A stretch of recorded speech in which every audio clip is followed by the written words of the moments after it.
Darkness is where you find yourself, not where you lose your way.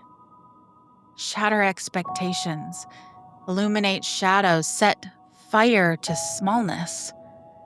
Your scattered pieces wait in the places they told you not to look. Each flame a defiance, each step a reclamation. We are not lost when searching. We are finally brave enough to find. Hold your lantern higher. The darkness isn't your enemy, it's where your rebellion begins. Welcome to the Rebel Poets Rising podcast.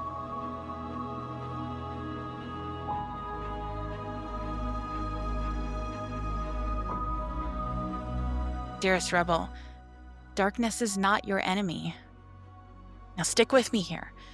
I truly believe that there's something profound about setting out on a journey through darkness, not in order to search for some sort of external treasure or additional accolade, but for something far more precious: your authentic self. Have you ever experienced a profound shift in your life that left you feeling disoriented or as if pieces of yourself were scattered and needed to be gathered back together? The poet's rebellion speaks of these moments. They happen when we're cracked open, forged in fire, and awakened to our true nature. Unfortunately, these transformations rarely come gently, instead, arriving as disruptions that force us to question who we are and what matters most.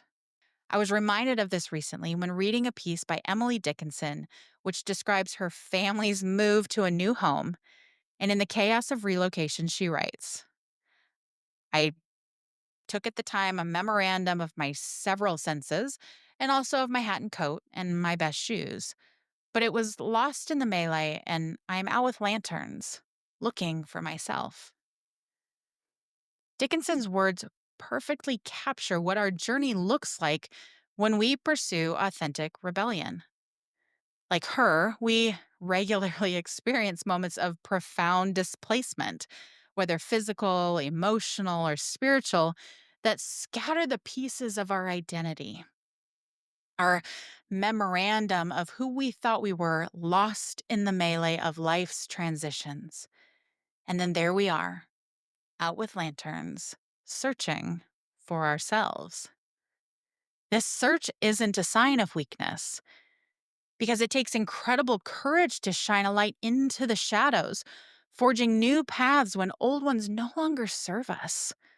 And if we truly want to expand and step into our truest self, we must be willing to light up what's been kept in the darkness, which, for me, were those parts deemed too bold, too fierce, too questioning.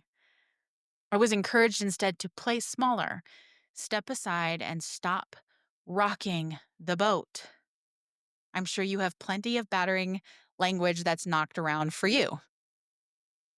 But it's Dickinson's humor that really shines through when she notes that she can't help laughing at her own catastrophe.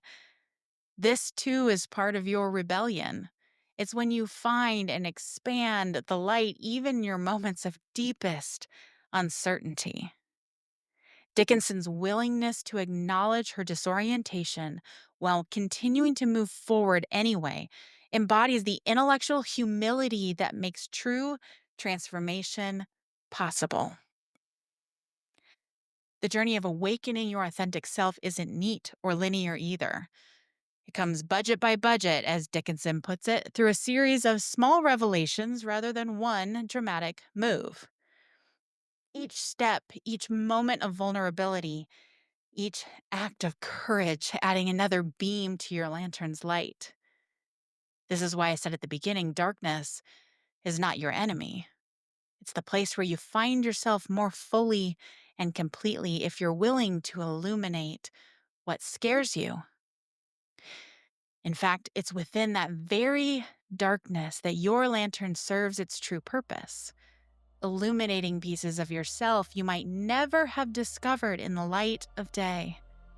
It's in these shadows that your most authentic self often waits to be found, where your rebellion takes root and where your true power begins. So I ask you, what parts of yourself are you waiting to be found?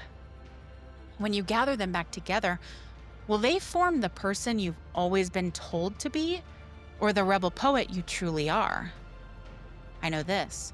I'm holding my lantern high alongside you in this rebellion. I'm your host, Kate Harris, and this is Rebel Poets Rising, a podcast for those who dare to rewrite the rules. Join me every week as we fan the spark of rebellion into a roaring fire, unite with fellow rule breakers and wake makers, and discover the power of our authentic voices together. Because somewhere out there, someone needs to hear exactly what you have to say, exactly the way only you can say it, because your voice is the revolution we've been waiting for. The Rebel Poets Rising podcast is a production of Istoria. To learn more about Istoria and the Istoria studio, visit Istoria.com. For more Rebel Poet resources, visit rebelpoetsrising.com.